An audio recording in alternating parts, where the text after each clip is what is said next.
I'm really sorry, everyone, for the delays. You can blame half of it on me and half on someone who I won't put out there because, there you go, she's done it herself anyway. So both our faults, I'd say.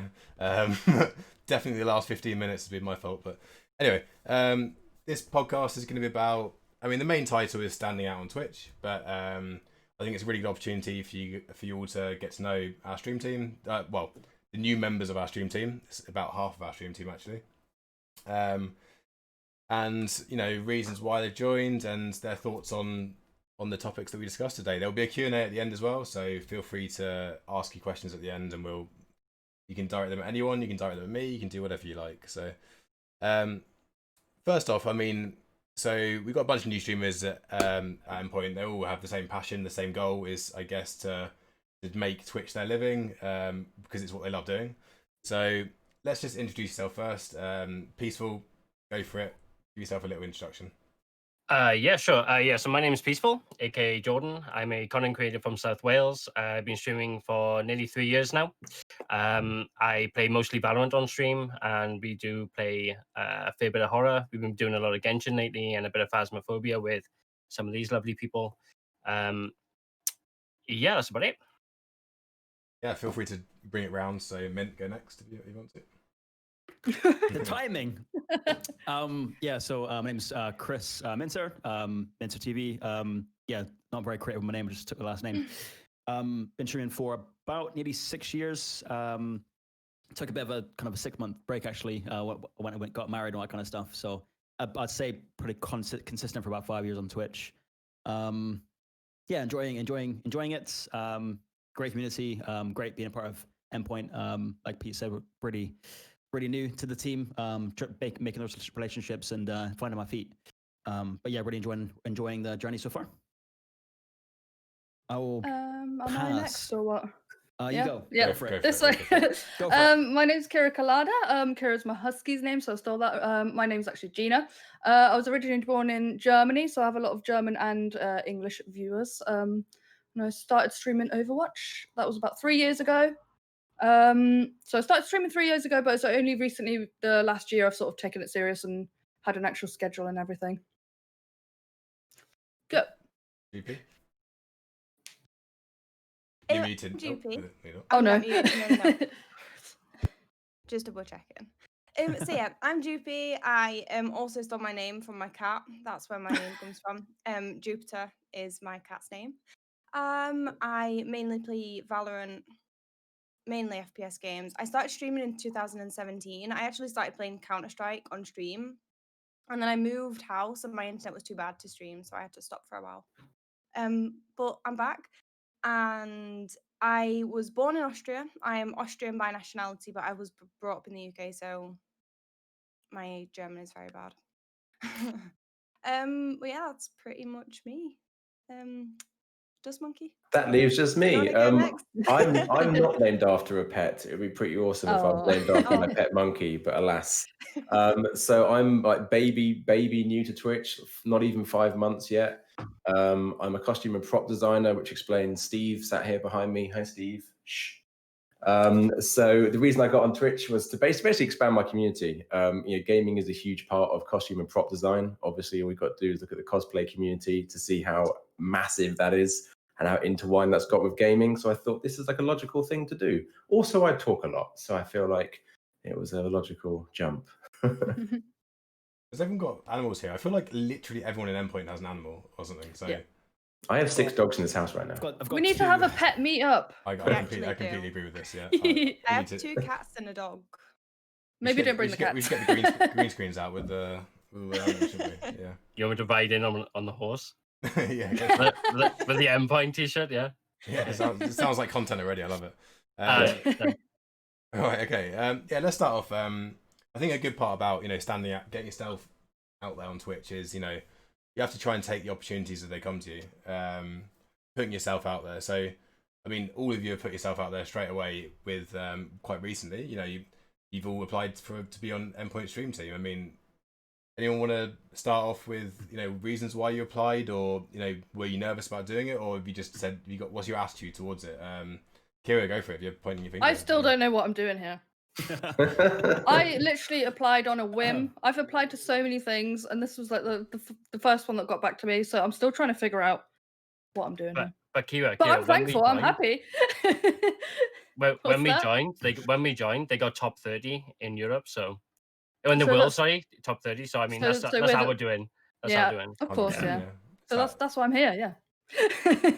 I know Tobin, and the whole Endpoint team seemed like really nice, and the communication that everyone has with each other on like Twitter and stuff that kind of invited me in the most. How it's always like everyone's always talking to each other, and it just feels like such a nice place to be, and that's how I felt like it's been so far. It's been super nice. Like everyone gets along so well. There's never a part where like when you feel unwelcome, you know. And I think that's what I like about the most, and connecting with the other streamers as well is super nice. It's nice. I like it. Yeah, for me, I think it's just the fact that Endpoint is pretty much the most competitive team in the UK right now. So to be able to be a part of that is pretty awesome. It's nice to be able to demonstrate that kind of competitiveness on stream. And it seems to be growing quite quick as well, which is nice to see. I know I'm not specifically part of that side, but I'm keeping up with it, and it's nice to see like how quickly and well everyone seems to be doing.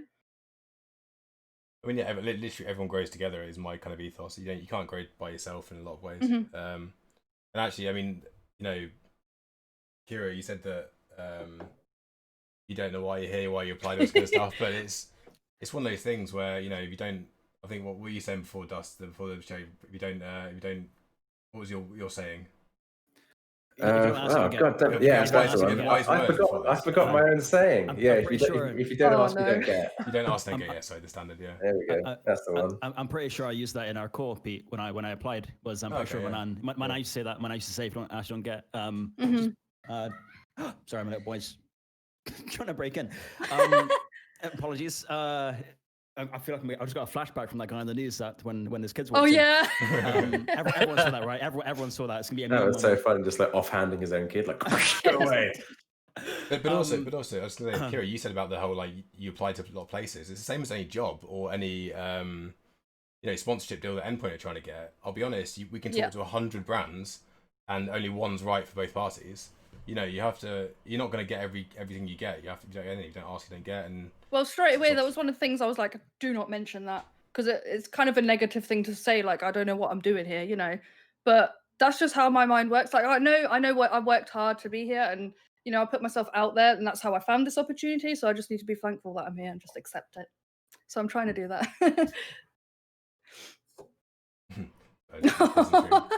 Yeah. Sorry, my little boy is saying bye. He makes an appearance.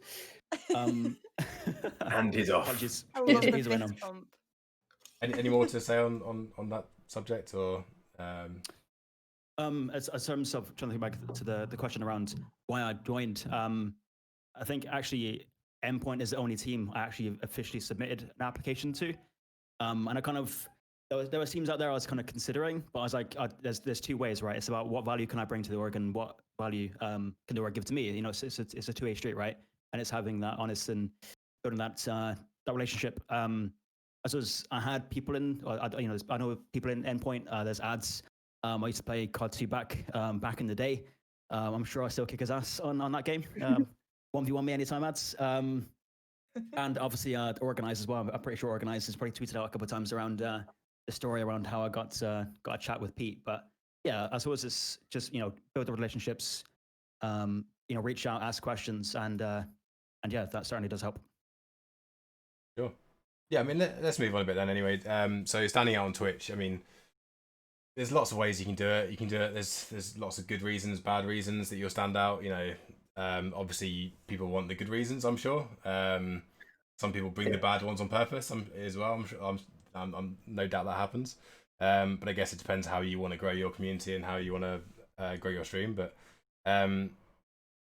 what would you say your unique selling points are? And is a unique selling point important? I think it is in business. I mean, is it as a Twitch streamer? Dust, let's start with you. If you've got an answer for that. But...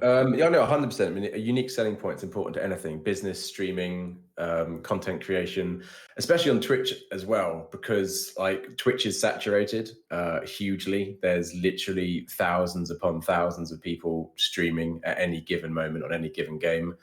So you kind of have to game the system a little bit to get noticed anyway. But if you also have something unique about you that people can pick up on and run with, I mean, that's why Steve is here. You know, the amount of times someone drops into my stream and they go, "Who the fuck is that behind you?" Occasionally, I'm playing Outlast and I forget he's here and I scare the shit out of myself. But also, he's there because people, you know, when you're scrolling through people and you see two heads, you go, "What's that?" Click. And then that's it. Once you've got someone in, it's then on you to then convince them to stick around. So that's why Steve's there. So I need 3 heads then. Exactly. Unfortunately, this is the game of one-upmanship. So someone out there is going to have like 8 heads behind them. So yeah, I think being unique is really important. It's one thing just to be great at a game, but there's a lot of people who are great at games. So you need to bring something that's going to, you know, make you stand out. It's also why I do all the voices that I do, you know, do the impressions, and why all of my impressions, well, not all of them, some of them are redeemable, you know, because people come in and go, "What's that? Geralt voice?" Yes.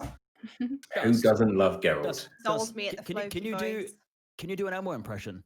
An Elmo impression? I don't know. I don't think I've ever tried to do it. I don't have a very high-pitched voice. I don't know if you can tell. Can't put them on the spot like that. Yeah. The only reason I'm asking is that's the only impression I can do. So Dude, go for it then. You I have to do it now. Yeah. Go. Come on, nurse. Elmo can help. That's amazing. That's actually really That's that's literally all I can do.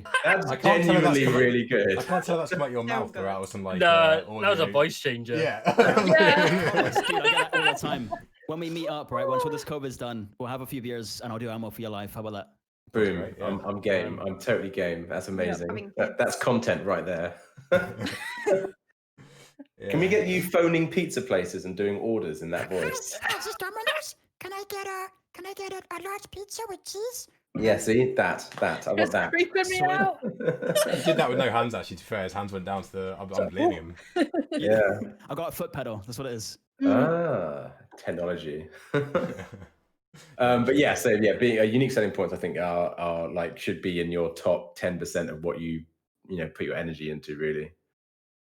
I feel like every answer you're gonna have to give now, Dust, is gonna be a different Than Elmo. a different voice. Like, you know, your next question I ask you is gonna have to be in a different voice that you give it to. Okay, I'll tell you what. The chat's gotta guess what the actor is. Or, okay, I'll do Alfie Solomons next. Well, that's just telling you what it is.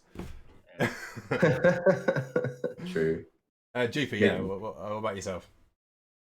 Oh God. Honestly, I don't see myself as a business. I just see myself as myself. I haven't really sat down and thought about, okay, this is what I'm best at. This is what I should focus on doing. I honestly just try to be myself. I just try to make people laugh. There are times in game I feel like I can teach people something that they may not know.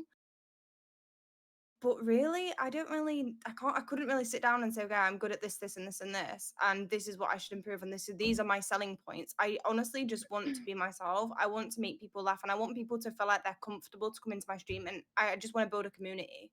It's not necessarily you come in and I'm selling you this, or I'm giving you the best content because I am rank 1 in Valorant. It's because you come into my stream because everyone is friends, and I think that's one of my selling points of my stream, is because everyone is a family in my stream, and that's why I like about my stream so much. The aspect, for sure. I think honestly, really I think one of the real right answers to this is you are your own unique selling point anyway, because like YoJupi, you are the selling point. That's the point. You know, it's your own stream, so you are the USP. There's not another YoJupi that's down the road, so I think that's a fair answer anyway. Yeah. Kira, go for it. Yeah, I found that one is probably the one I thought about the longest, because I don't see myself as very unique. But then when I got down to it, the 3 things I saw was obviously my husky. She's always in the background, so she does bring people in and they come back just to see her. So I thought that's kind of a unique point. The fact that I speak German and English, so I have like dual language viewers on my channel, which I really enjoy because it kind of helps keep my German up.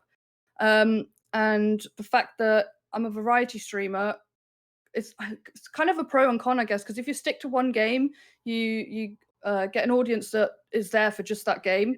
Whereas when you're streaming variety, I get a lot of people that are there just for Assassin's Creed, but then when I switch, they might not necessarily watch me play Spider-Man or something. So it's kind of a unique point to my stream, but it's also, you know, like I said, it's got pros and cons to it. It depends.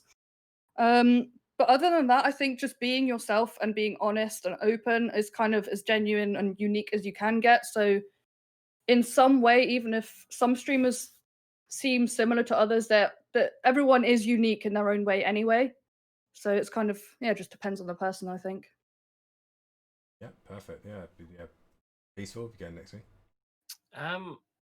Yeah, this is a tricky one because I wouldn't say so much what I bring to the party or what I do this any different to anyone else, but what I don't do is probably easier to say. Like the amount of people that I see on Twitch that are trying to be, you know, the next Ninja or the next Shroud, and they're like either acting like them or then you go to other streams. The thing is, I don't know, it's difficult, but I wouldn't say I bring anything different to the platform, only that I'm honest and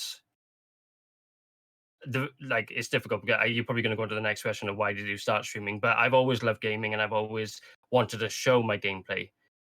You know, when I'm at LANs and stuff and I got people watching behind me, I'm just like, oh my God, this is actually such a thrill. I knew I wanted to do this for a long time, but I just didn't have the equipment for it. So when I wanted to game and I could actually do it for my friends and family to see, it just naturally happened. And I think like what Kira said, you know, it's all about being natural on stream and about being your own personality, and that's what brings the best out of you. I mean, what's fair? What Dust said was actually there's thousands of people who stream on Twitch. But the reverse to that are there are millions of people watching. You don't have to. Oh yeah. I mean, you can do streaming full time. You know, on I don't know how many viewers you need. You don't need that many. You know, 50 to 100. You probably full time. You can do it if you're getting that constant. You know, you probably make a good living from that. I mean, not that everyone's doing it to make a living, but I'm saying that there's plenty of people to go around. It's not like those streamers are all there for, you know, one person or whatever. All those viewers are all there for one person. Of course. Yeah, Mint. My unique selling point is I do an Elmo impression. Next subject. Fair enough. I suppose Fair enough. the main thing that drives me, and you know, I've been doing this for, like I said, probably 5 years or so, nearly 6. Is interactiveness. I've always prioritized my chat over a game. Always.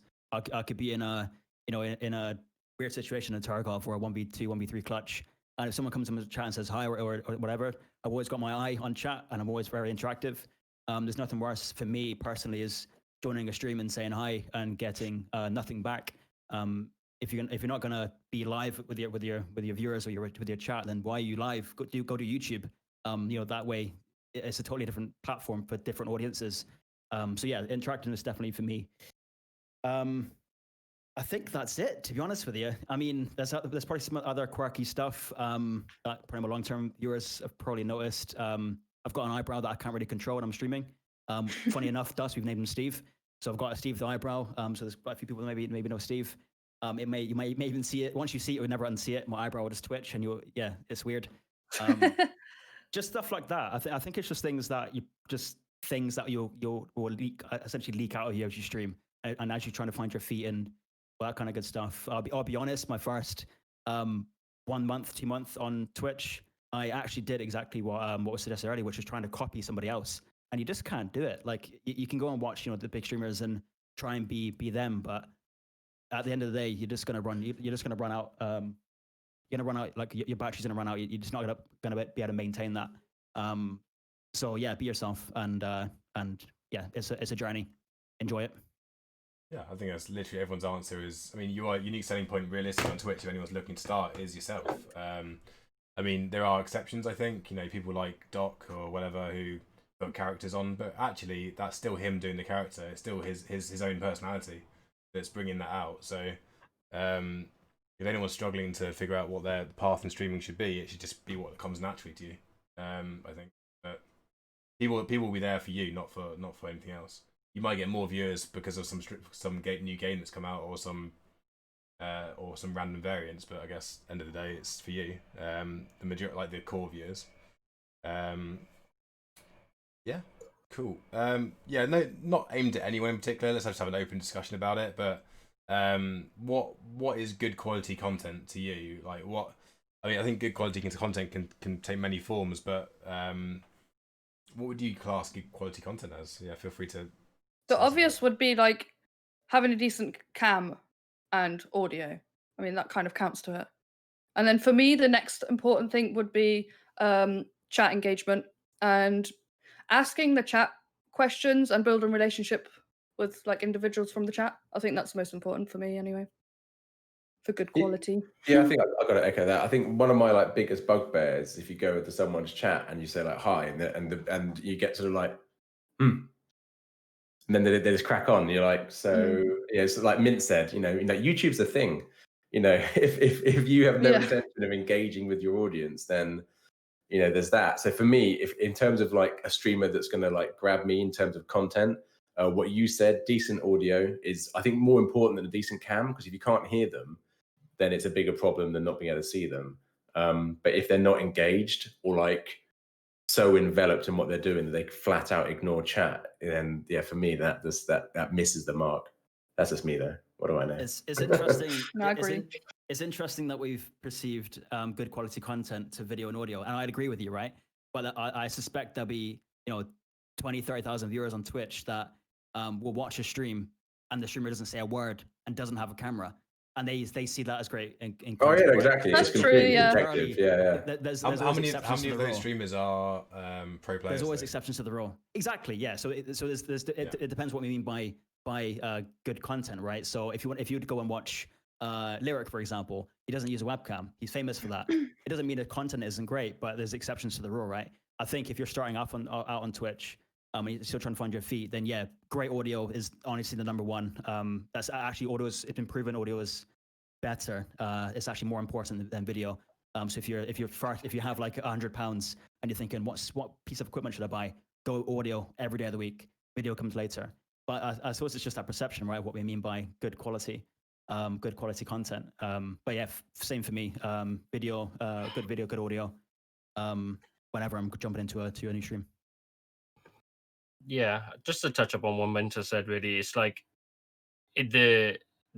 like for me, I wouldn't go into a stream that doesn't have a cam because I like to see the streamer's reaction. So, but everyone is different and everyone has their own opinion on what good content is to them. The thing, like, I mean, XQC makes a joke of it. It's like all these people that have all this kit, they have all the equipment and everything, and then there's just no content. It's like, when you see the person who has the full kit, it's like they have all the gear but no idea. But it's just like, yeah, camera quality is good and audio is good, but make sure the game or the activity that you're doing is interactive and fun, and even look back in your own content and be very harsh on yourself and be like, okay, would I actually watch myself do this? Am I actually laughing to myself as I'm watching my own content? And then that's how you can really set a bar for your own content to know whether or not it's good or not. I think it's about getting a good balance as well. Like you said about the chat engagement, is it a good balance between, if you're playing a competitive game, is focusing on your game and trying to win the game, and then also speaking to your chat at the same time. Which I was going to say it's probably more difficult for you because I've got games where I can pause. If I see chats going off, I'll just pause and then catch up. Whereas you people are there to see you play well at the game that you play, so you can't really then take that time out to interact with everyone. But then your viewers would understand that because that's what they're there for, sort of thing. Yeah, absolutely. Do you think it's important that you keep up a consistent, if you've chosen to play the game on a good standard, or if you've chosen to just do with your community, or if you've chosen to do a bit of both, should that be consistent? Because obviously, your like viewers on Twitch, some people prefer certain things and some people prefer other things. That's why you have BBC and you have Channel 4 and people, there are different shows on and people watch different things. Like it's tricky because you get like, so for me, for instance, it's just an example. It's like I played Fortnite every single day, and then all of a sudden one day I just hated the game. Not hated it, but I just didn't want to play it anymore. But my community was based on Fortnite, And I think a lot of streamers, even the ones here, we've probably been in the same situation where our communities are built on that game. So, but you're not enjoying the game, and the viewers know you're not enjoying the game because you're playing it and you're not having fun. It's difficult to really break that seal and actually play something else. But when you do that, you see the people who come back, and you see the people who actually mean, they support you more. They want to be there for you. They're not there because of the game that you're playing. They're there because they like you and they want to be a part of your community. Yeah, cool. I mean, I think from an organisation standpoint, from Endpoint, I do think we have to do a bit of everything. Like in terms of good quality content, I don't think we can get away with just doing one or two things. I think like in terms of graphically good, in terms of looking good as well, we kind of have to if we want to perceive as a professional outfit. And I think actually we represent more brands in terms of sponsors and stuff that a lot of those brands. Some of them don't care how you present their brand, as long as you do it in a good content way. But a lot of them have really deep, brand guidelines that I've seen documents that are 50 pages long about how you use their logo. And I think that's, for an organisation, that's a bit different. But for a streamer, you see all these streamers blow up on very minimalistic graphics. It's just about them, how they do their community, how they interact with chat, how they... or whatever, and I kind of feel like it's less important for a Twitch streamer. But as I said, some people, I enjoy watching professional matches, and I love the fact that the content is really good quality in terms of graphics and as well. So there's a mixture for sure. But it's probably worth sticking to one and choosing the way you want to go. Maybe you could just be good at every game. just get good. Easy. Just get good. That's the answer. Everyone's just be good at everything. Yeah, easy. Exactly. So do you many think about your brands at all in terms of like you might have a logo, or you might the way you present yourself? Do you present yourself in a way consistently to people in terms of if you were to do YouTube, or if you were to do your logo or your emotes or your or whatever? Oh yeah, I'm branded to fuck. Like, yeah, I put way too much. Well, I put a lot of effort into my branding, because obviously Twitch is the last social media I've done. I came from like Facebook and Instagram and YouTube, with my sort of costume brand. So I had all that branding already done up, and it happened to slide in quite nicely to Twitch. But yeah, for me, the branding is really, really important. Like, everything I do is on brand. All my clothing's on brand. My apparel line's on brand. The way I take photos, I take them and edit them a certain way. So yeah, I put way too much thought into branding. That's good though. Like, I am anal about it as well. So I kind of feel I hold myself back sometimes, but I'm just too on that. picky. Okay. Very Thank you. picky. Yeah. If I feel like because I'm thinking about branding and stuff, but I'm very particular, and I've got all these ideas, but I haven't kind of figured it out yet. So There's I was nothing gonna bad say, thing being picky. Yeah. When you talk about branding, would you say, at what point do you say, okay, I'm now a brand? So at what point, when you started streaming, it wasn't day one when you created your Twitch account or Twitter, but on that journey, at what point do you say, okay, I need to think about branding now? Like, do you all consider yourself a brand? I think if you want to take it seriously, I think that's something you need to think about very early on, because it can dictate things like, how your social media look. I really, if you want to take it seriously, they should all like marry up.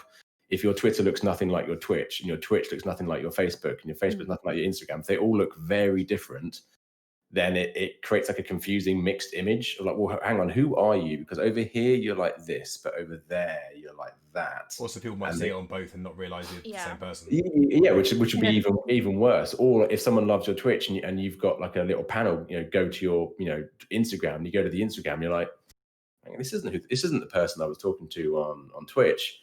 This is like a completely different look and feel. So I think definitely that's something you need to think about very early on. I mean, you can change it. I'm not saying lock yourself into something, but I think if you leave it too late to think about, you could do yourself harm in the long run. That's just me. My issue with like branding and stuff is that I'm the sort of person that I'll absolutely love my emotes or my logo for like a few months, and then I'm like, okay, I need to change them now. That's like So me. I'm like constantly changing things, but I feel like I finally got things the way I want them. But now I'm like, my logo looks too like happy and kiddie. It's too colorful, so I want to change it. But at the same time, people are like, I'm asking for feedback now from my community because I don't trust my own judgment anymore. So I'm like, what do you guys think? You know. So I think sometimes with your branding, if you're unsure, it's actually quite good to go to your community just to get that feedback, whether it's constructive or even just negative. It doesn't matter. But yeah, so I'm trying to stay consistent, but for someone with my mind, it's quite hard. I think you can involve. You can even, if you get getting logo designs, you could get a few logo designs and ask your community what they think, because that means they picked part of your future, haven't they? Like yeah, and they like to in contribute. in So 3 years' time when you're still streaming, it's like, oh, I helped Kira pick that logo. I think that's kind of cool. I think as Dust said, logo is kind of important. We at Endpoint we did change our logo. We've been going 4 years now, and we changed it after 3 actually. But I do think it's quite important to not change that constantly. I think emotes is not a bad thing to change constantly, because people then get something fresh and something new, and I don't see that being too much of an issue. It's kind of different to your brand, I think. Anyway, it's an extension of your brand, but I don't think it's The emotes are just like for me. I don't, to be honest with you, like I do care about them, but not as much as they do. So it's like they can pick what they want to spam in chat. They can pick what emotes they want, and then there's always a poll. We always do votes and stuff on what people want, and because at the end of the day, I don't use my emotes that often, so it's just whatever they pick. So what do you think actually about, in terms of standing out on Twitch? Actually, emotes are an interesting subject because I'll be completely honest. Icetronics, who's probably in the chat actually, but one of our streamers, I think her emotes are absolutely brilliant. And I use them quite a lot just in general chats because they're so good. And A, that's free advertising in anyone else's streams, because people go, oh, that's a really cool emote, where's that from? And B, you recognize your head constantly sees that name, or when you click in a button for emote, you constantly think of that person. So are emotes a huge free branding marketing tool you have? And so, when people are spamming emotes in chat now, but yeah. Exactly. Like, is that it? So is emotes a really big branding? Is it almost more important than your logo sometimes? Because it's free. I absolutely love emotes. I think they're so important, and I feel like yours are good as well. Actually. Like you said, you can go into another channel and see your remote, and people use your remote in other people's channels, which it's sharing the graphic of your emote, but you're also sort of promoting your own brand unintentionally. Yeah. Obviously, you're not saying to your chat, "Oh, go and use my emote in so and so's channel," but it's like if they enjoy using that emote, then why not? But I love my emotes. I love everyone's emotes. I'm always like, even just subbing to people just for the emotes.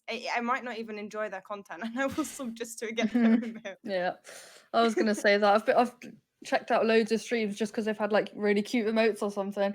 So it is just another way of like free advertisement, really, isn't it?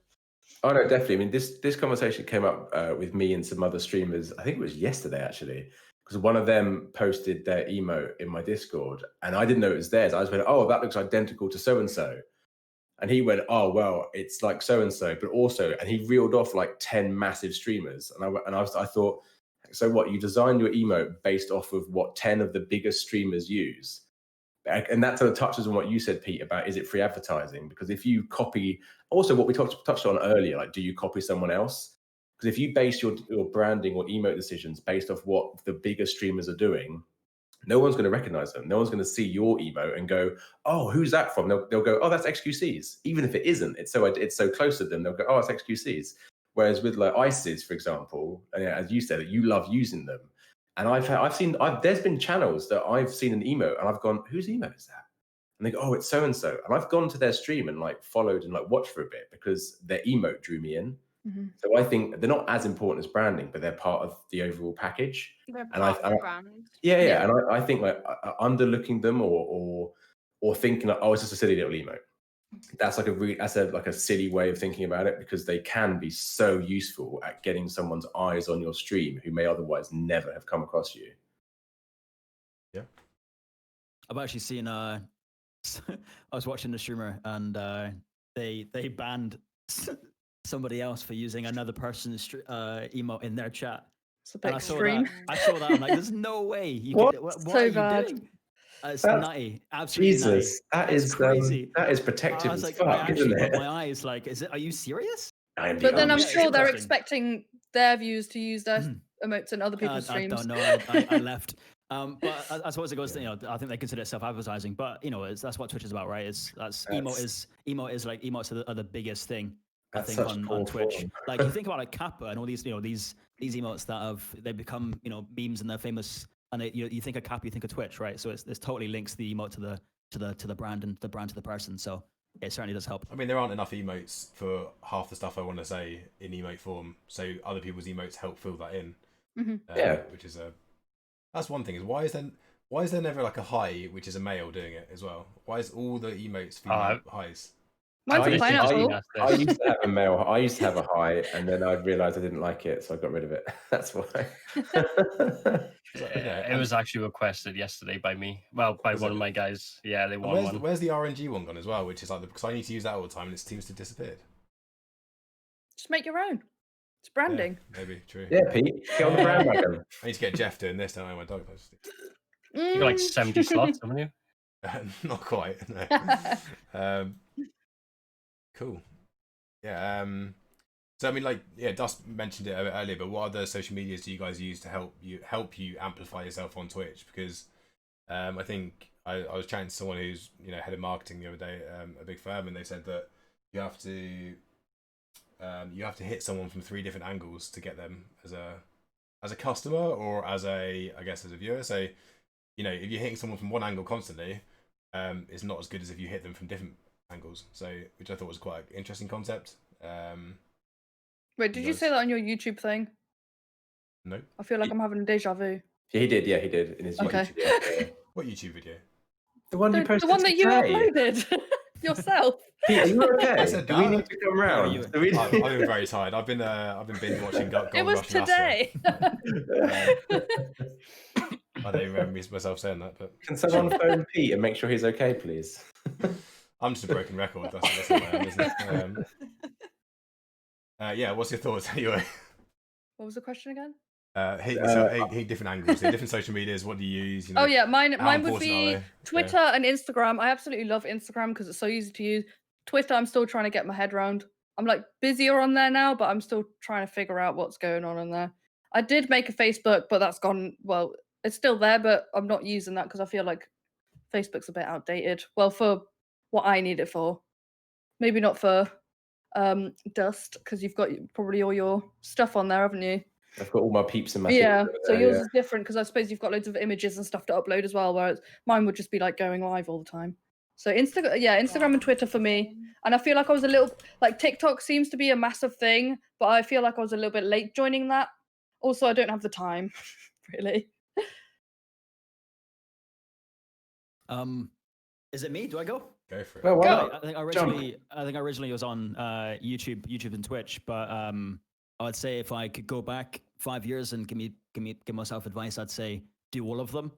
I think I recently made a TikTok account which now is just clips that I post on Twitter and Instagram, but also of me and my little boy. We occasionally do weird dances and stuff like that. So yeah, it's just a bit of fun. It's just a bit of fun. But yeah, the more, like you said, Pete, the more places where there's an opportunity for people to see your name. Somebody sees my name on Instagram from a post that I, from a previous clip, and then suddenly sees me on Twitter that someone's retweeted. They're more likely to go, okay, I've seen that person a couple of times. So let's go and actually check out what this person's got. I did, and I suppose it depends on what the content you post on those socials, right? So like the type of content you're gonna post on those things, if it's around grabbing attention and grabbing eyes to try and filter people through to to learn a little bit more about you and come and join your Twitch chat, make it short and sweet. People don't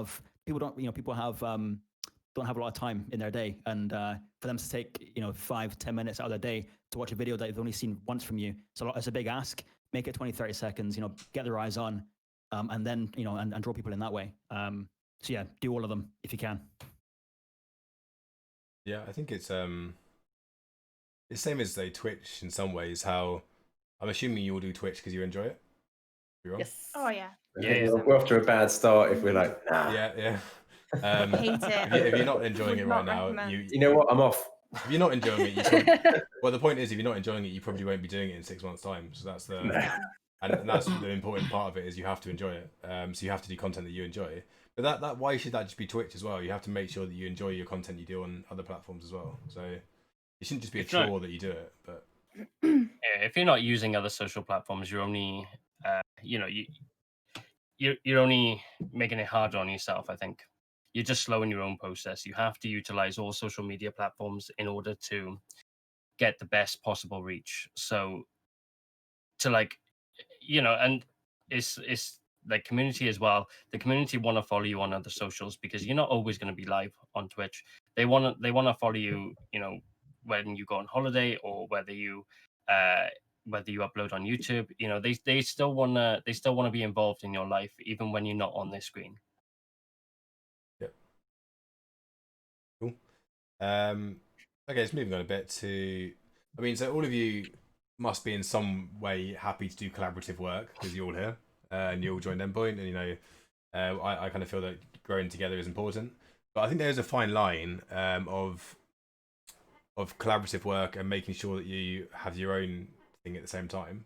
Because at the end of the day, you're your own streamer. You need to have your own thing. You can't just piggyback fully off a community or fully off other people. So where's that fine line for you guys? What do you think? Is it how important is collaborative stuff? How often should it be done? What's your thoughts on the whole situation? But I think it kind of depends on what you're doing. I mean, if you're playing like a game like Tarkov, Hunt Showdown, Warzone, stuff, multiplayer games, obviously you kind of need to collab to an extent because it's much more fun to watch someone not only engaging with chat but engaging with other people in those games than on their own. Especially a game like Tarkov or like Hunt Showdown, or even Sea of Thieves, which was much bigger on Twitch about 6 months ago. Games like that, the real fun aspect from watching it comes from people with other people. I think the line starts getting crossed when it becomes quite one way. Whereas if like Phasmophobia, for example, is a great one. That's collaborative at its very core. But it's when it starts, I don't know, I'm probably going off on a tangent, but there is definitely a line. And if someone starts piggybacking purely for self-gain rather than for mutual benefit, that's when, you sort of have to reevaluate where that line is. Otherwise, it becomes a one-way street, and no one wants a one-way street. That's not good for anyone. Yep. What's everyone else? Who else? I mean, I think with collabing, it's understanding what the other person wants. So like if I have someone come into my chat and they hang out in my chat and they talk and they don't even bring up the fact that they're streaming or that they stream at all, I will eventually just check them out. I will have a look. Like it will just happen. Or it'll come up in conversation, they'll give me advice on something, and I'll be like, hey, this person knows what they're talking about. So if they engage with me in my own chat, and vice versa, like I would never go into someone else's stream and go, hey, want to collab? If we have that sort of like connection and we get enjoyment out of the same things, we share similarities, I think collabing then is definitely productive. It's definitely going to be a good shot.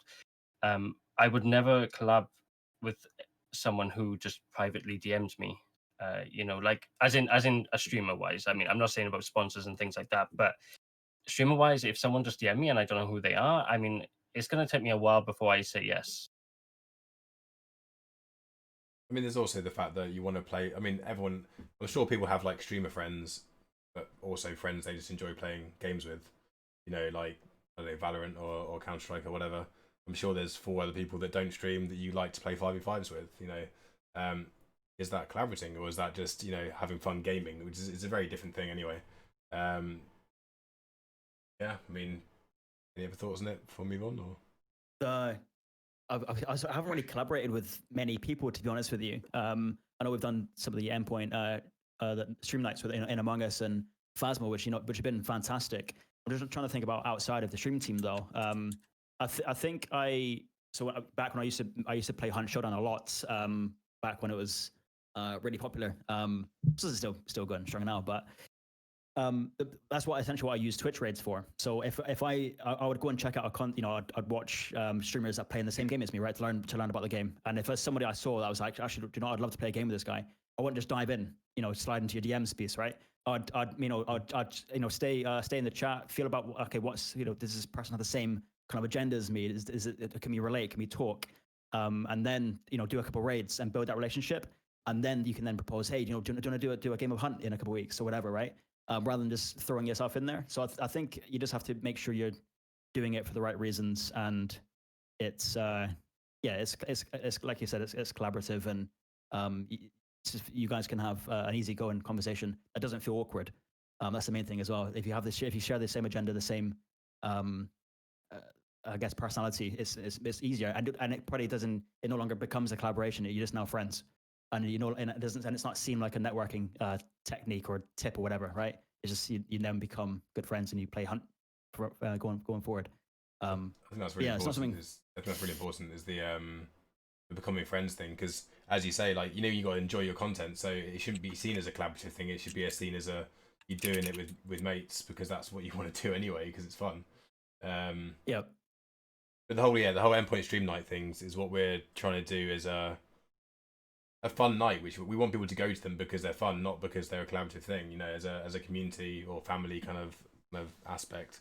So we're trying to do this every 2 weeks that people get involved if you want to. I think the next one's going to be on the 30th of this month, in 10 days. But yeah, peaceful go. Yeah, sorry, I didn't mean to cut you off there. The one thing that stood out to me, like I've been in orgs in the past, and the one thing that really stood out to me was when I played Phasmophobia with Organized and Hands the other day.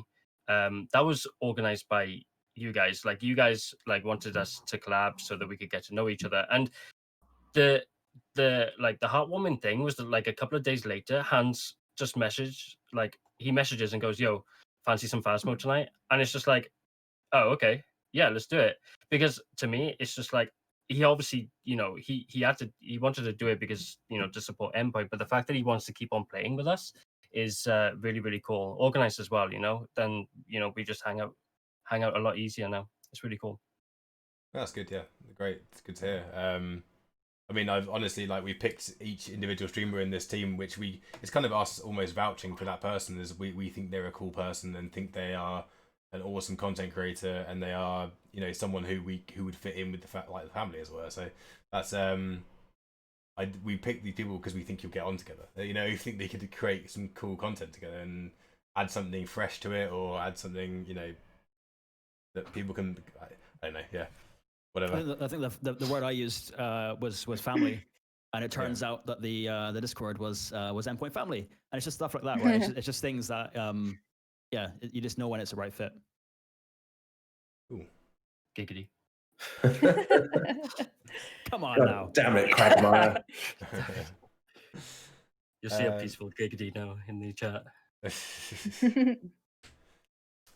Yeah, cool. So, I mean, any advice you guys would give to streamers starting out, or to be honest with you, it's also streamers that have been going for a while, but pitfalls you found along the way, which you would say that you wish you knew before you started?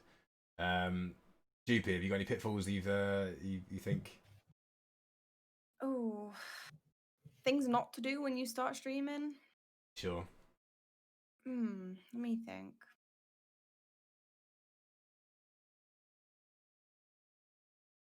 I'm thinking you want anyone else. Don't sit and be silent. Yeah. I've got one ready to go. Do what I just did. Don't do that. Don't do what I just done. Yeah. We're all gonna sit here and stare into your soul. You may have one viewer, and I understand completely. It's difficult to talk to an audience that isn't there, but I find that the more you talk and the more you make conversation and you ask the chat questions, or you even don't even ask them questions, you don't directly ask them questions. If you can start a conversation with your chat and get people to get involved in a conversation, whether it be a debate or whether it be something about the game, if you can get your chat talking, you will find it's much easier to stream. When I first started streaming, I was so quiet. I was just like a stiff model, I just didn't dare move. I didn't dare speak. I was so nervous. But then when you start talking and you start becoming more comfortable, it gets so much easier. So much easier. Great advice. Yeah, I've got one. It isn't a mistake I made, thank God, but it's something that I see a lot, and I think a lot of it comes down to a lot of advice that stream coaches give out to people, which is a network with no explanation of what networking is. I think there's way too many people get into streaming, join like 1,000 Discords, and then think networking is going, "Hi everyone," in every single Discord once a day, and it's like, and then going, "Why has no one come to my stream?" I think I think that's like a misinformation thing. In that, a lot of people, when they start, on Twitch, they do what everyone does: go to YouTube, go to Twitter. How do I grow on Twitch? And they find the same videos which tell them not necessarily unhelpful advice. I think people latch on to the easiest thing, and the easiest thing is network. So I think there's that, and then I think what YoJupi said, the whole doesn't matter if there's 1,000 people watching or 1 people watching. Like, be yourself, be chatty, be engaged, and try and avoid those energy dips. And that kind of ties into another point, which a lot of people, when they first start, go, "Oh, I'm going to stream 8 hours every day." And it's like, don't do that. Do like 2 to 3 hours of like strong content where your energy levels up, you're having fun, you're engaged. Because no one wants to come into a stream with someone like in their 7th hour, like, "Oh my God, where am I? Who are you? What?" It's just like, those are pitfalls I see a lot of people falling into very quick. And then they get burnt out in like a month because they're doing 8-hour streams like 6 days a week, plus whatever their normal job is. Just little things like that, really. I think those are the pitfalls I think I see the most often. I think the length of stream it can be very dependent also what you do, because if you're someone who talks to your chat constantly, or then it can be very hard to do that. But if you're someone who just loves gaming and just plays games at a high standard and does some interaction, it can be easier to stream longer. Depends. So yeah, so GP, I would want to pick up there. Back to when Dust said that you join all of the Discords and just post in hi every day. Another thing I would probably avoid is joining like the Facebook groups that do follow for follows. You'll find that it's just a waste of time. Yeah, that's what I was gonna. You might get a few follows. I went through that. Yeah. When I you might get a few follows, but like I said, I started 3 years ago, but when I first started, I had no idea. I then took a break for about half a year just because of health reasons. And when I came back, I'd done loads of research then and watched podcasts, like listened to podcasts and watched videos. Yeah, and I kind of realized I'd fallen into that pit of doing the whole follow for follow thing. It completely does not work. Like, it doesn't, don't even do it. But when I came back, yeah, it's completely different, and it's completely changed my stream. I've got actual people that follow for just following, not because I follow them back, sort of thing. So yeah, don't do follow for follow. Is that do you think you're looking at your follow account too much religiously, going like trying to get it up constantly, which doesn't? Yeah, I think it's just because when I first started, like I said, I'm kind of like I have a lot of self-doubt anyway, and that's something I have to work on myself. But when I first started streaming 3 years ago, as like YoJupi said, I was completely just still and quiet. I was not comfortable at all. So I just thought I need to get my numbers up like the quickest way possible, whether it's organic or not. I didn't care, but it didn't work. It just doesn't work that way. So just avoid it if you can. Also, a pitfall I didn't go through, but I suppose it happens subconsciously to everyone. Try not to compare yourself to other people, especially if they're partnered or if they've got more. That it's like me. I think I'm the smallest person in this group now, but I realized that every person here is completely different. You play different games, you have different characters, so there's no point in me comparing myself to Dust or Mint because it's completely different. So it's different levels of quality and character, and everyone's unique, like we said earlier. I think this is the thing. It's like I've always said since the beginning, since like if I had 100 followers or I had 100,000 followers, it wouldn't make any difference to me because it would be those 100 people that come into my stream and say hello. That they're the people who I'm actually going to care about. Like if the number, it's really difficult for a streamer to say they don't look at numbers because we all do. We all receive emails of our stats and stuff. So it's very difficult. And I mean, it's always in the corner. Always in the corner. You don't know that you're looking at it, but you're always looking at it. But a lot of people do say, turn the count off and things like that. But it is also good to be aware of your numbers so that you can see the progress that you're making. So the follow for follow thing, the amount of people I've seen on social media where they've got 50 followers or they've got 75, they've got 100 followers, but they haven't got affiliate yet. And why is that? Because they haven't got viewers. Their average viewers is like 0.5 or 0.7, 1.4. The thing, like, if you're streaming to one person on Twitch, you're doing something wrong. And I think that's what a lot of people find difficult, is that if you're streaming to one person, you're not utilizing every aspect of life. Everyone has friends and family out there that aren't on Twitch already, that could be giving them an extra viewer or just somebody to talk to while they're playing the game. If you're streaming to one viewer and you have over 50 followers, you have to stop and take a look back, take a step back, look at what other people are doing. Don't copy them, but look at what they're doing differently and take advice and experience from them. Literally everything I had has been ticked off one by one as everyone spoke. I suppose something that hasn't been caught out. I think we caught it out earlier on as a joke, but I suppose something I've seen people do is go out and spend £2,000-3,000 on a setup.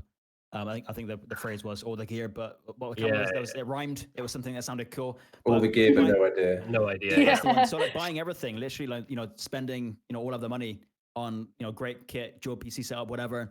And then they sit down, and then they think streaming is just about that going live button, and it isn't. That's it's everything else outside of that going live button that you need to think about. So it's the branding, it's the social media, it's the interaction.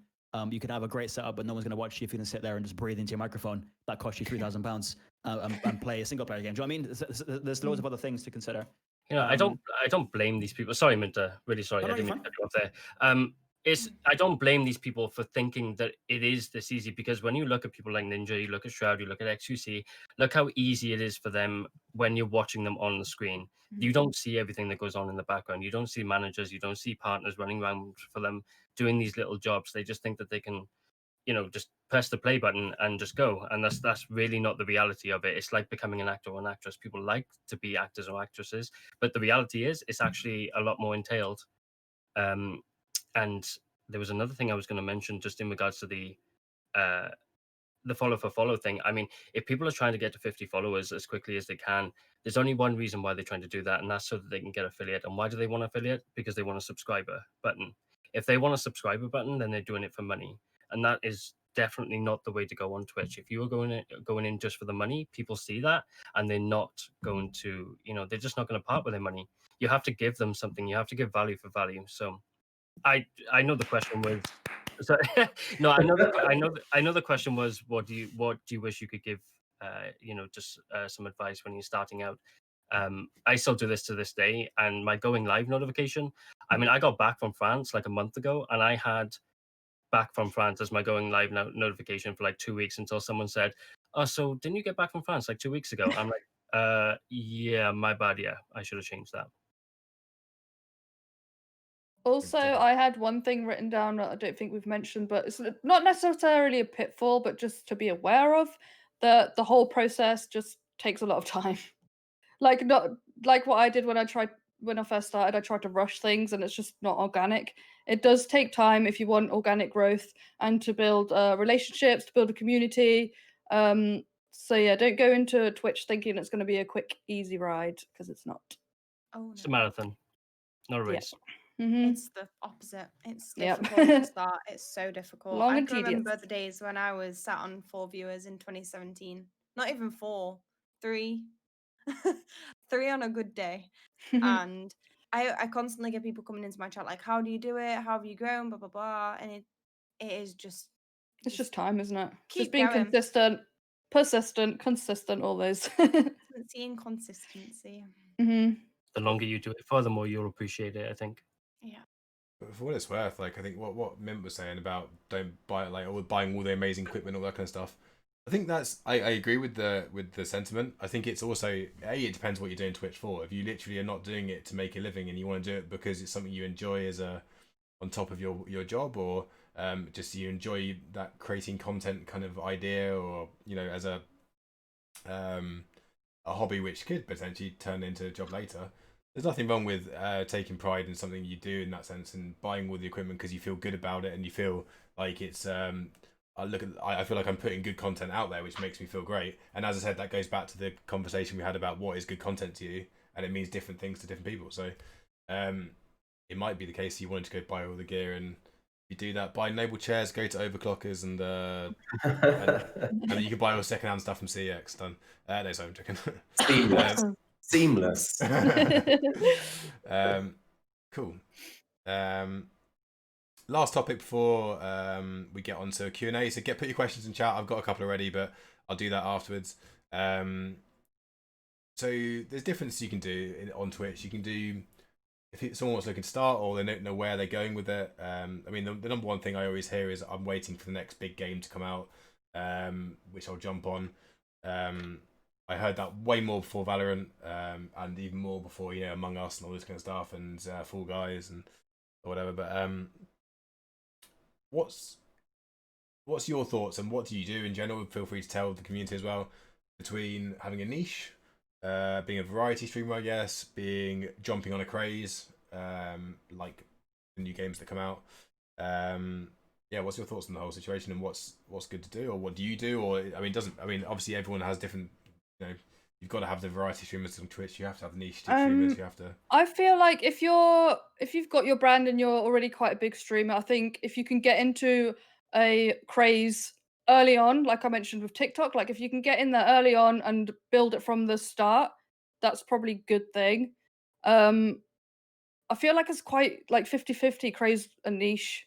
You can be very good at either one, if that makes sense. Like I said, if you get that early, you'll be good at the craze that obviously booms. But if you find your niche and you can stick with that and grow that, then that's equally just as good. So it just depends on the person, I guess. Just stick to something you enjoy, and I suppose that's the main thing. That's something you said around. I think Pete, you said words of, I'm waiting for the next big game, or I'm waiting for this, I'm waiting for the next platform or whatever. But the key word there is I'm waiting. Like I'm not going to do it yet. I'm going to do it tomorrow. And then tomorrow comes, I'm going to wait. Wasting time. Genuinely, the biggest thing to just streaming or any content creation is just do it. It doesn't matter what it looks like. Just make something and post it. Because you're going to look back, like I look back on my YouTube now, if there's videos there 5-6 years ago, my first ever stream overlay is the worst thing I've ever seen. But it shows you it's progress, right? I'm able to get to where I am now by kicking off that video I did 5 years ago and just improving every little video I do. And you don't have to be a great graphics designer. You don't need, After Effects, 3D animations or whatever. Just literally film something on your phone and post it. And the next video you make, just make sure, try and get it that little bit better. And, over, like you said, marathon, not a sprint, right? 3-4 years from now, you look back and think, I'm here because of that time, that moment I decided to post. So it's just do it. Don't procrastinate. Words. Yes. That word. Yes. Words. Yeah. I'm not going to attempt it. Yeah. Well said.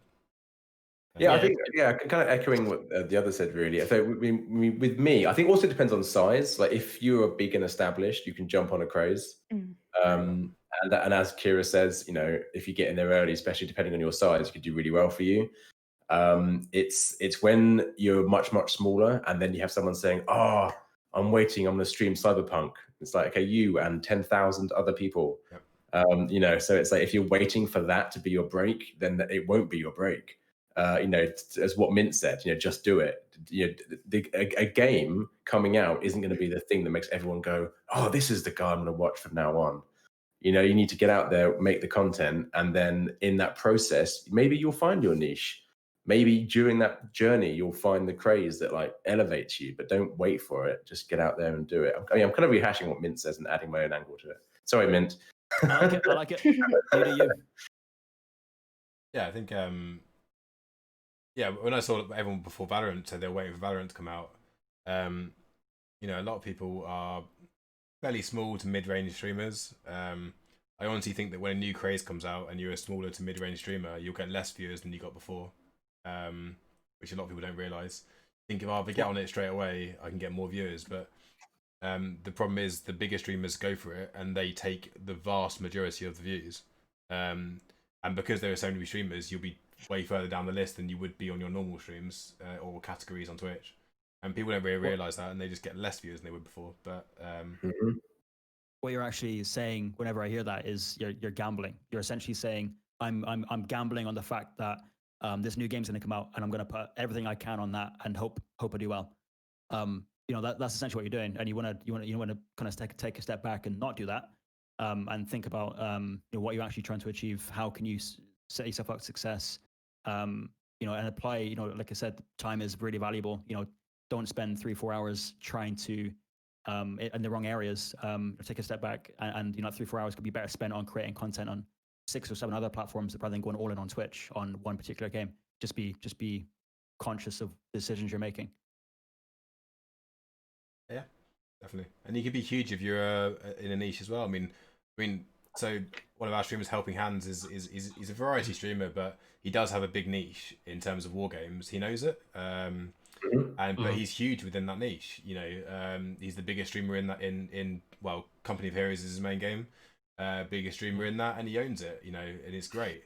So there's a difference between that and the problem with Company of Heroes is you're unlikely to get to 5,000 viewers, but you can do very well from it. And I think that's why Hans is starting to try and be more, variety. You see him streaming more games because he's trying to branch out from the niche. But he started with a niche and now he's branching out instead of starting as a variety, where it's really hard as a variety to start out and build. So it's kind of it's different. Yeah. The thing is, you got like, you see these crazes where people, a new game comes out and everyone just jumps on it. If you jump on it and you're all the way down the list, crazes die out. Like, it doesn't matter what anybody does about games die out eventually. I mean, it might be a little bit exception for like Fortnite and things like that, but eventually the numbers will start dropping. And if you've been there since the start, you're going to be a lot more experienced than other people who are just joining the scene. So if you just hang on, like not hang on, but don't lose all hope. Like, people will drop off games and you'll slowly start climbing back up to the top. Don't stop playing a game just because you're not getting the numbers. You should play the game because you enjoy it anyway. So just remember, the crazes do die, and you could be at the top of that list with 200 viewers when the first week it's out, you got the person at the top with 20,000 viewers. If you stick at it and you really enjoy that game, you can really build a community around it.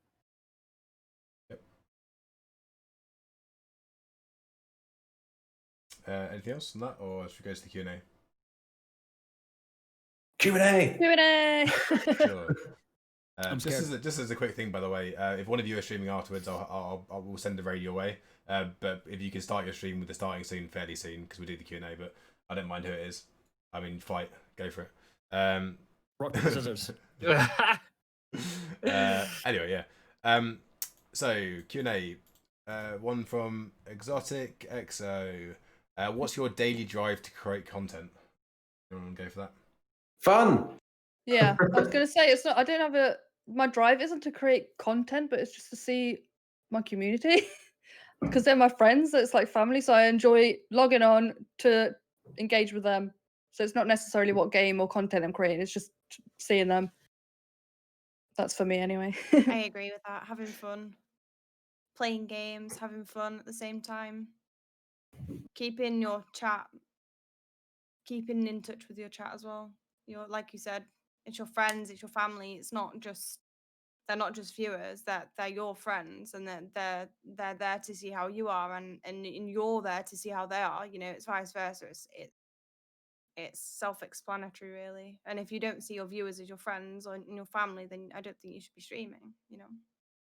I don't see Twitch as a growth platform. I see Twitch as a opportunity to spend live time with your community. Mm-hmm.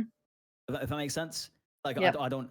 So like, you create videos and all that kind of stuff on Twitter and YouTube and all that kind of stuff. But it's the live interaction that Twitch is not the reason I do Twitch. That isn't my sole driver. It's just it's just one of the blocks. It's one of the building blocks, or one of the tools, I should say. Hopefully that makes sense. Yeah, this is it why does. This is why it's so sad about how COVID being the killer of LAN events right now, because or even boot camps or anything, because I would love to meet up with everyone. As soon as we're able to do that, I'm going to get you all down to our boot camp place or the next LAN event. Get people along, so we can all meet up, have fun. You can create content, sure, but you can also just go out for a few drinks, or you can just chat and just play games, whatever. And do an Elmo impression. Exactly. Oh God. Yeah. It's open bar, so yeah. See how the Elmo impression goes. The more drinks you have, also. I don't know. Yeah. No. Yeah. Anyone else want to chip in on that, or? No. Well answered, I think. Yeah. Okay, from Queen in the North. I feel like Dust could do a good impression of Queen in the North. I don't know. I feel like is that one of your ones?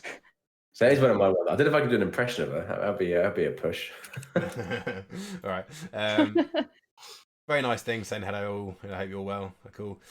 My question for you all is, what is the best wholesome experience you've had during your journey that has reaffirmed your love for streaming? So, Dust, go for it first. What's made you Wholesome experience? I don't know. That's a hard one. I've only been at it like 4 months. I don't know. maybe make it social media? You don't have to make it just. I guess.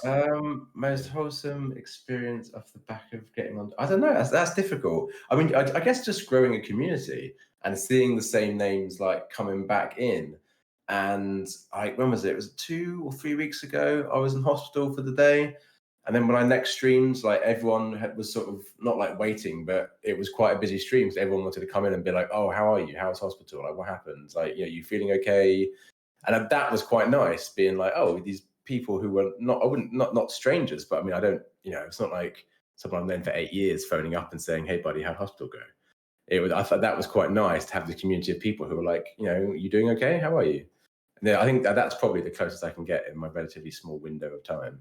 They didn't have to ask, did they? They didn't have to. No, exactly, and it was the fact that not only did they, but it was a busier stream than normal because people were like, "Oh yeah, he's not streamed for 3 days because of hospital, so I'll make sure I'm there to, see how it went." I thought that was really sweet. GP. Oh God, I've had so many wholesome moments. I don't even know what to say because I feel like every time I stream it's wholesome. There's not a stream where I come off disappointed. I come off my stream every single day so happy and just feeling so warm. There is no time where I don't feel like my stream has been wholesome. And like you said, DustMonkey, like how I am consistently seeing new faces, but then they will return like the next day and then the next day, and then they become a valued person of the chat. They're always there, and when last week they were introducing themselves, and I feel like that's the most wholesome thing. I think the most wholesome thing is when you find someone that's come in and they say, "Oh, I'm new," and everyone's like, "Oh, welcome to the stream," and then that person is introducing the new people 4 weeks down the line. I don't know. That's what I personally find the most wholesome thing about it is the community and the relationships built within the chat. Kira? I basically just agree with what YoJupi and Dust said. I think they covered it. It's it's just the community vibe, and just I've had streams as well where I've started streaming even though I didn't quite feel up to it, and I probably shouldn't have. But after 10-15 minutes, everyone just cheers you up, and there's just so much love and appreciation from everyone that no matter how bad I feel so far, they've managed to just always make me feel better. So that's been a big help for me. So. Yeah, peaceful.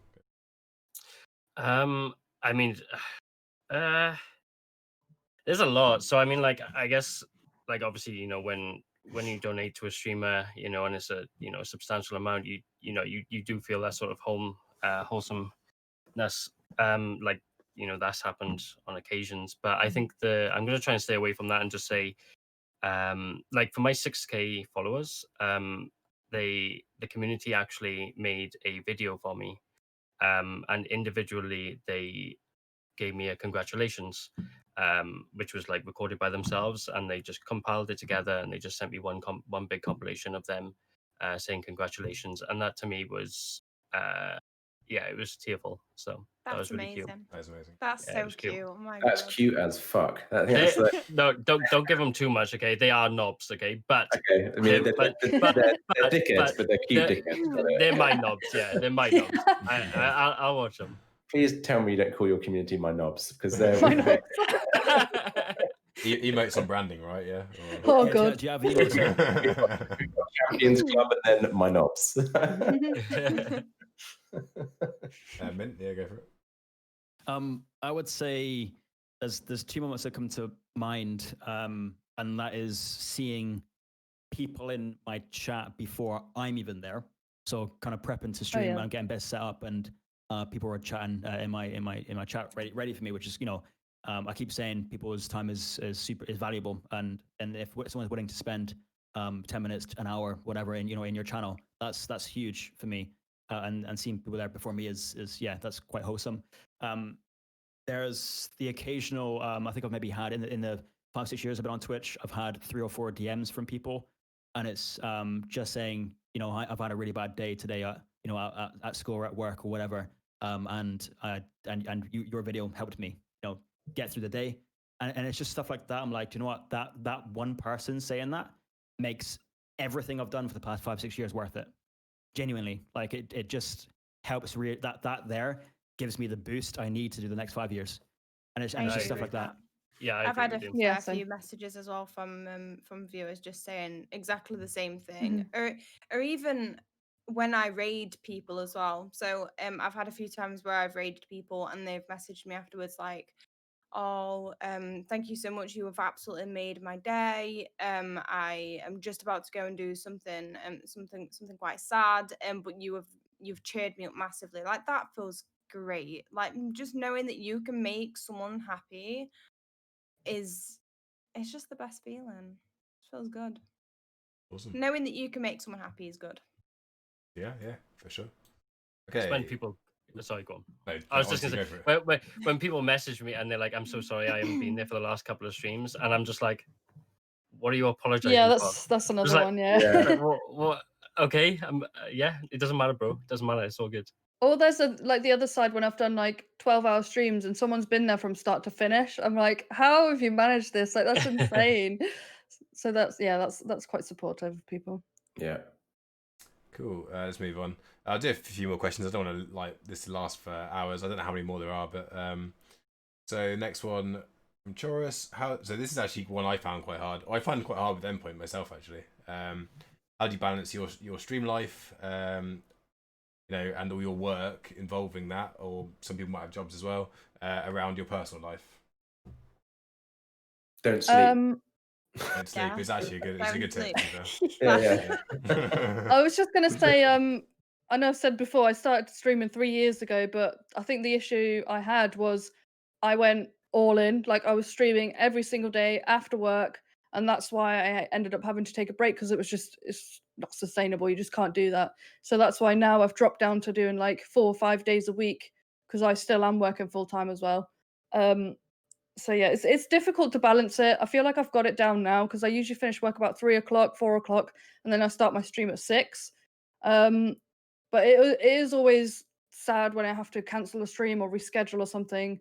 But I'm hoping that's my goal for the new year, to hopefully cut down on my work to go part-time to be able to stream more. But again, I don't want people to quit their jobs and start streaming straight away because that's not going to work. You have to have some savings behind you, have backup. You can't just quit and think streaming is going to take over that and build your finances, because it doesn't work like that. So I've thought things through. I've got my savings behind me, and hopefully in the new year I'll be able to put more time to streaming and balance my work and stream a bit more. Sorry, I've got like husky fluff flying around. I mean, Dust and Mint, you have kids as well, don't you? So that must be quite tough, I guess. Yeah, but that's one of the reasons why I stream so late. There's 2 reasons for that. One, a lot of my existing community from like Dust Monkey elsewhere are American. And 2, I made it a rule right from the beginning that I will not stream when my kids are awake, because I already work a lot. And before lockdown, I traveled a lot for work, so they didn't necessarily always see as much of me as I'd like. So I made a rule for myself that under no situation would streaming impact how much my kids see me. So that's why I don't start streaming until like pretty much 10 in the evening. To bed at 7 today. Yeah. Guys, I'll put you on here now. Poor children. Right, no, tonight's an exception. I can hear them now. But in terms of like day-to-day streaming, I didn't want it to impact, daddy time, because I think that's very important for my kids. So yeah, that's how it's time management. I'm sure Mint will say something similar. But it's just time management. No, fuck it. Okay. Yeah, just time management. I think it doesn't matter what you do. If you're bad at time management, eventually you will burn out, and you'll burn out hard. So if there was like a tip for anyone, it's just get really good at managing your time and making sure you aren't burning the candle at both ends, because burnouts suck. And sometimes they can last like months or years, so best avoided. I'm the same as you actually. So like my time management is key. So I work half 8 to 5 Monday to Friday, full time. Got a little boy, he turns 3 in 2.5 weeks. We're actually pretty much share the same birthday. We're 1 day apart. So that's kind of cool. But the reason there's the stream schedule that I have is that the wife helped feed into that schedule. So it's important that the wife is also on board with what I'm doing. It helps that she games as well. She plays Warzone, so we work out amongst ourselves. But also I make sure that Ethan, so my little boy, is in bed, ready for when I start streaming. So yeah, it's I suppose the other thing is how do I make time for it all? Is if you're truly passionate about something, you'll make time for it. You'll have to sacrifice other things. Like I used to go to the gym quite a bit. I might if I tried to apply going to the gym whilst doing everything else, and also maybe something else. Eventually you start to crumble, and you'll start to maybe do all of those things, but you're doing it at a low quality. So it's about prioritizing what's important to you, where can you apply the most value, and you will make it work if you're genuinely passionate about something. Cool. Yeah. Next question. How do you guys motivate yourself to towards your own personal goals on Twitch? I mean, is there like a special technique you have? Is there any way you keep track of your goals, or is there, I don't know, yeah? Or is it just something do you set goals? That's a good question. I mean, do you set goals yourself? Oh God, yeah. I'm a big believer in setting like small achievable goals. If your only goal is become famous, you are unlikely to hit it. Whereas if you have lots of smaller ones, it's like a psychological thing. If you have smaller goals, you can tick off as you go. Yeah. You feel good about it. So there's that joke with motivational speakers. If you're making a list of things to accomplish, the first thing you should put down is make a list. Tick. Great. Now I feel good. I've done something. But yeah, I do make goals, and you have to change them as you go. I think if you have a hard goal and you refuse to bend on them, then that's not a great idea. But yeah, make goals. Goals are good. Goals are fun, and you do feel good when you get to go, oh, I've done that one. Yes, next goal. Okay. Yeah, anyone else? I'll just add to that I'm one of those people that needs to get better at setting goals. I have got goals, but like Dust said, I need to make the more sort of smaller, definitely more goals and smaller ones. Not necessarily for my channel, but it can be for like Twitter, Instagram, follow goals, anything like that. That's more personal to me and my brand, rather than how many viewers or subs I have. So I need to branch out on that. I think it's quite important to set small, medium, and long-term goals as well. I don't think you shouldn't just have I want to be big, or I want to be I want 10,000 followers, I want 100,000 followers, whatever. I don't know. Number goals are actually really hard to set as well, and I wouldn't necessarily recommend them. But yeah, I mean, how much effort you put in is a good goal generally. I want to put in this amount of hours, or I want to make sure that I'm proud of my content at the end of the day, or they're my kind of goals. I don't really care about numbers, followers, things like that. I more care about how many hours I put in and my content, how good it is. Am I going to be happy when I look back and watch my VODs? Am I going to enjoy what I'm watching? Am I enjoying myself? Like, do you know what I mean? It's things like this, and my goals are always improving on my stream. What can I do to make it better? They're my kind of goals, rather than can I get 5,000 followers by the end of the month kind of thing. Yeah, I'm exactly the same as YoJupi. I focus mainly on like producing, if I can produce a good video, then I mean that's my goal done. Numbers, I've tried in the past with numbers and they've just let me down, and I've ended up being really hard on myself, and it just slows the process. So I've just let the numbers be and just try and focus more on the content. I used to heavily be involved in numbers. I'd say my first 6 months on Twitch, it was all about okay, how many people are watching, or how many followers did I get, and all this stuff, and looking at analytics after every stream. Now I don't even look at my view count. Like, it genuinely isn't important.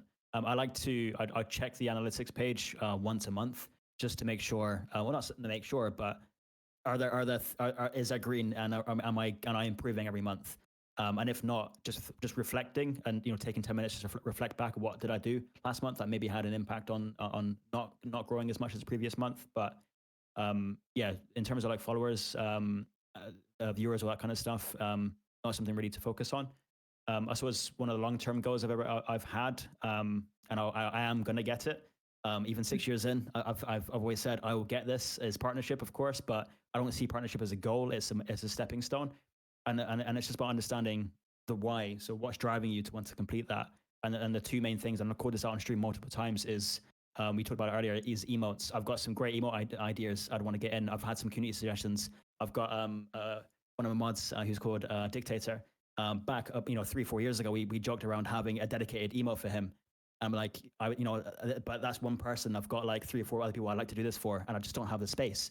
One of the key things is when I hit partnership, I'm making that tier emote, right? And it's just stuff like that. And also, so the other big thing behind that, just on the partnership thing, is transcode options. My people that have come in my stream and said, sorry, man, I need to go because I can't watch without buffering because I'm on the bus. Like transcode options, but to change that to 480p so they can at least hear or get involved, just stuff like that. So it's about understanding what's actually driving you to hit that goal, because that all feeds into literally the daily things you're ticking off. Yeah. I think it's one of the things, Dust. I think it's one of the things we first talked about actually was this subject. I don't know if you remember, but we were talking about. You said you like to look into stats and where they come from, what all that kind of stuff, where viewers come from, why when I do this does it affect this or whatever. Oh yeah, I'm mad analytical. Yeah, mad analytical. But I deep dive. I should stop. No, but the thing is, I think what people don't realize is standard deviation in a day-to-day environment. Like what's the reason why one person's come to watch you that day and then they haven't the next day? It's because there's so many things in life that stop someone from going to watch someone one day and not the other, and those key viewers can affect. I mean, let's say your average is 20 viewers. I mean, the standard deviation of that's going to be quite high. Of like you should have 10 viewers one day, 30 another day, or whatever. And it's those day-to-day looking at day-to-day stats is really hard to do and keep yourself mentally sound. Yeah. I mean, there's a lot of different stats on the analytics, and I think people do focus on the wrong ones. Like they look at the average viewers, they look at the followers, but look just below there. You can see what your viewers watch. You can see where your viewers come from. You can see which country they come from. There's a lot of stats there, a lot of tools that give you a lot more in depth to really understand your audience more. Which is obviously important as well. I think you're spot on there as well. That it totally shows you maybe other channels that they watch, and that might that's what we were talking about earlier is collaboration, right?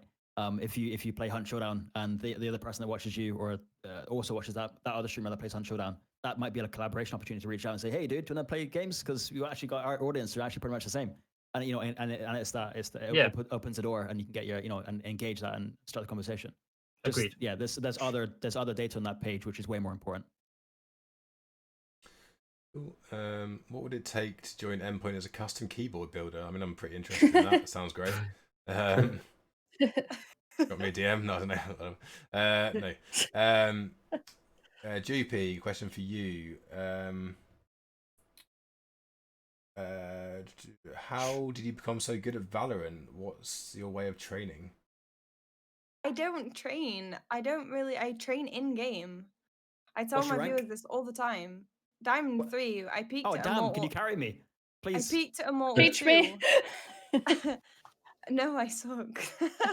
I don't train in game. I don't train my way away from the game. So I know that a lot of people use aim labs and Kovacs to train. I prefer training in game. I use deathmatch a lot. I use the range a lot. And I always just say there is no way I can tell you how to improve. I know personally how I improved, which was crosshair placement, knowing your map and knowing the call outs, communicating with your team. That's just me. But it's just practice, really. Practice makes perfect, just like everything. Yeah, cool. I'm still kind of upset that you said you're Diamond 3 and said you're bad, and there's me struggling in plat and try-harding every game. But no, I feel like this might be an opportunity to collaborate and play some Valorant. I'm down. I do need Carrot, to be honest. Peaceful, You know, you play Valorant. I as need well, don't you? training from scratch. I do. Organized is diamond Tutorial. as well, I think. Act. I'm not speaking organized. Act 3 has been pretty salty for me. I finished Act 2 at Plat 3, and I lost in Act 3. I lost like 12 games in a row. I'm down at Gold 1. Something has seriously gone wrong with Act 3. It isn't me. All right, I'm telling myself it can't be me. But something, yeah. Yeah, it was the Subject. same. Let's change I subject. finished Immortal 2 and I got Diamond 2 on replacements. Feels bad. Sounds bad, yeah. Yeah, it's really bad. Yeah, we definitely need to arrange a 5-man Valorant then. We seem to have loads of people that play it for our streamers, so sure we can I think do we that. should arrange like a training camp for me. But yeah, training camp. That's good. Yeah, boot sounds good as camp. well. I've literally only played it like 4 times and I just could not get the hang of it. The only like shooter I've put loads of time into was Overwatch, and it's completely different. Well, Valorant's a bit between Overwatch and Counter-Strike, isn't it? But heavily towards Counter-Strike, I guess. But Yeah, and I've not played that Yeah. before, so question for me: how do I balance my life with endpoint stuff? I do it badly. I try and do it where I I mean I try and work 9 till 5 if I can, because my partner works 9 to 5 as well, so that works quite well. you upload to YouTube without knowing. That's good. No, I did. I just didn't know what I said, obviously. I guess I've always found it quite hard, but I guess it's trying to find time where I make sure when I'm, with my partner that I'm obviously spending time with them, and do work either side of that. I obviously look at stuff at probably at midnight a lot of the time as well, just to catch up with stuff. Or if I look at, as Dust said, don't sleep, but but it's something that I'm trying to improve, and I want to do more. Queen, I know you've asked a few times. I think we've hopefully answered your question a little bit. Not sure. Is that it? I might have missed a few. Apologies if I missed any. I think that's we'll stop the questions there. But yeah, thank you so much for everyone for joining us today.